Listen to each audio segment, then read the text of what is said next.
Okay, Drew, so I guess the first obvious question would be, what was your initial reaction when you were told you were going to the Hall of Fame this year? Yeah, I think just like a lot of gratitude. I don't know, I wasn't like heavily recruited out of high school for track and field, and I had a couple of coaches there at Ashland at the time that just wanted to give me an opportunity to run at the next level. And it ended up being an amazing experience. And, the amount of times that the team as a whole was on the podium. I think we were on the podium 6 times in track and field during my 4 years. So between indoors and outdoors. So just like a great team experience, and just provided an opportunity for me to do a lot of things, after college as well. That, I'm not sure with the other schools that I was looking at coming out of high school, I'm not sure I would have had the same opportunities had I not chosen Ashland. So, just kind of one, definitely a big decision to choose where you're going to school, but, you have options, and, that one little decision can kind of set, the dominoes to fall a certain way. And, just super grateful to be considered and then selected for the Hall of Fame. Well, you mentioned it. I was going to touch on this. Coming out of New Albany in the Columbus area, obviously pretty close to Ashland as far as that goes. But you mentioned not a lot of offers, which I mean, that would seem kind of surprising for someone who ended up winning 6 national championships and being a 15-time All-American. Right. Yeah. I was just like kind of a late bloomer. I ran track and field mostly as a way to suck up to the football coaches who also coached the track team, and I was just trying to get more playing time in the fall playing football, and then after my senior football season, I decided, well, I don't have my football coaches asking me to gain 15 pounds, and I don't have a track coach asking me to lose 15 pounds for running, so I can just I can go all in on the running thing. And not heavily recruited coming out of my junior year. And by the time springtime rolls around, most people have like made their decisions. So you're not really recruited on your senior season.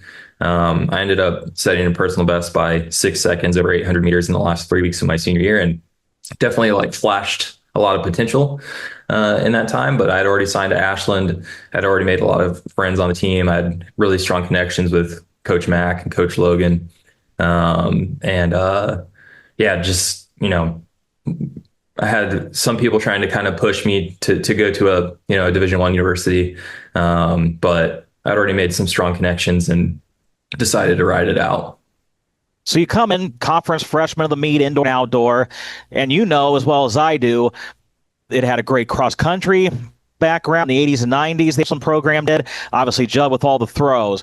So you coming in as a mid-distance with the 800, you kind of set that standard for kind of everybody else that came before you. So after that freshman year, did you kind of feel like that was where you're going to take off, eventually get to where you end up being? Yeah, I think freshman year was a lot of just learning the sport, really. Like I said, in high school, track and field wasn't exactly like a passion. It's just kind of something to do in the spring. And, once I started getting really competitive in the sport, that's kind of when it unlocked something inside of me. And, I think that freshman year was just, I just didn't know better. I didn't know who I was competing against. I didn't know, my goal was just to win. I didn't really care who was on the starting line. I was just going to put myself in a position to win as much as possible. And I think my freshman year, I was like 6th indoors, 4th outdoors at NCAAs.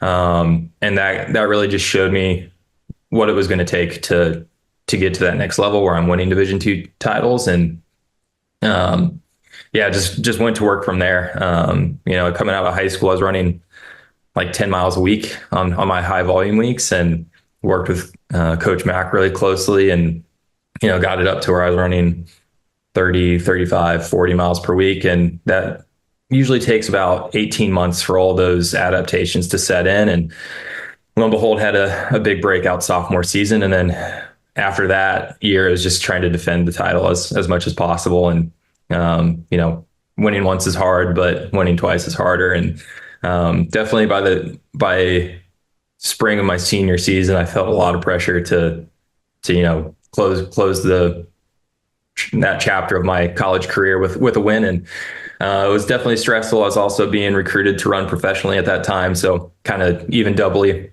more pressure because being a Division II athlete, my opportunities were maybe not the same that Division I athletes got consistently. So the thing that made me appealing was I rarely lost, so definitely felt the pressure to win that last one. And like you mentioned, it wasn't just the individual stuff, but you mentioned the podium finishes, indoor, outdoor, indoor, outdoor.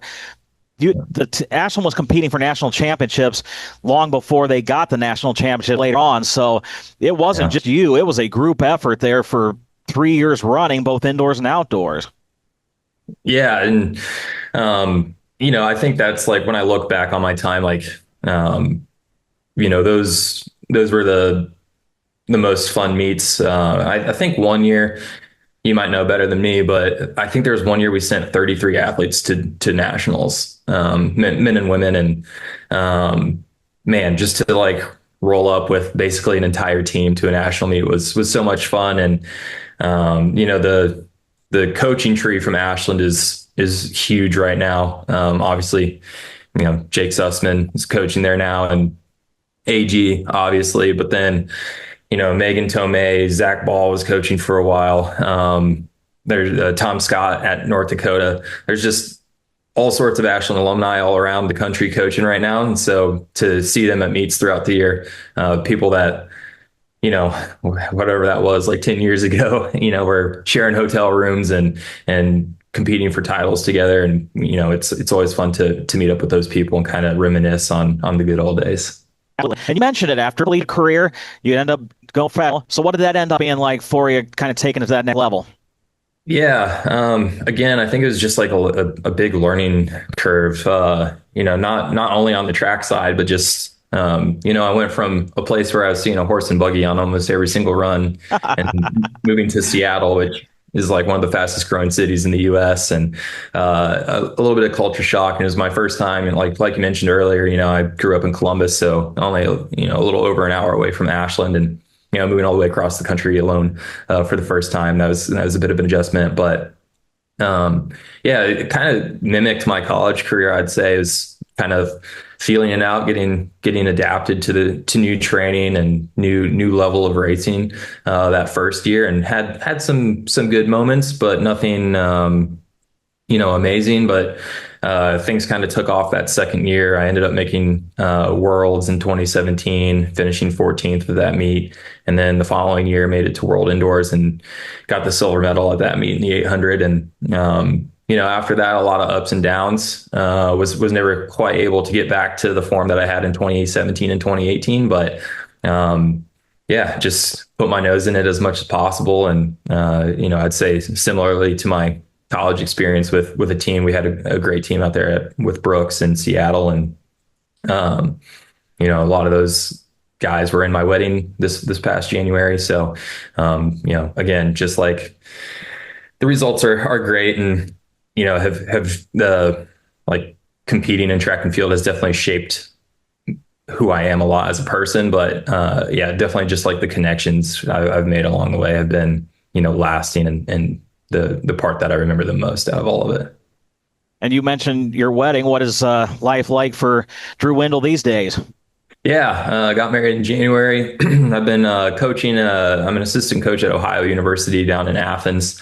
So it's good to be, back in the great state of Ohio. And yeah, we're trying to build a really good program down there, a complete program. But our distance group has definitely taken off over the last 4 or 5 years, and yeah, we have a good bunch down there. Our women have been running super well. We think we can make it to NCAA's as the team in cross country, so we're doing that. But yeah, the life of a coach doesn't leave a whole lot of room for other things. So yeah, we're pretty focused on that. But yeah, it's been fun to when I quit running professionally, it took a little over a year to find the next thing that I was going to do, and I think I was really missing the competitive environment that I had been in for almost a decade. Well, including college and high school, about 15, 16 years. So to kind of get back into that environment was what I was looking for, and it's been a lot of fun. And we close with these with two questions. The first one is, if somebody down in Ohio, I know you're working for Ohio, but if someone was, you come across and they're thinking, oh, I might want to go to Ashland University, what would your sales pitch be? Yeah, I think it's kind of funny. Like when I was in college, you kind of joke about it, but there's the water tower with someplace special written on it, and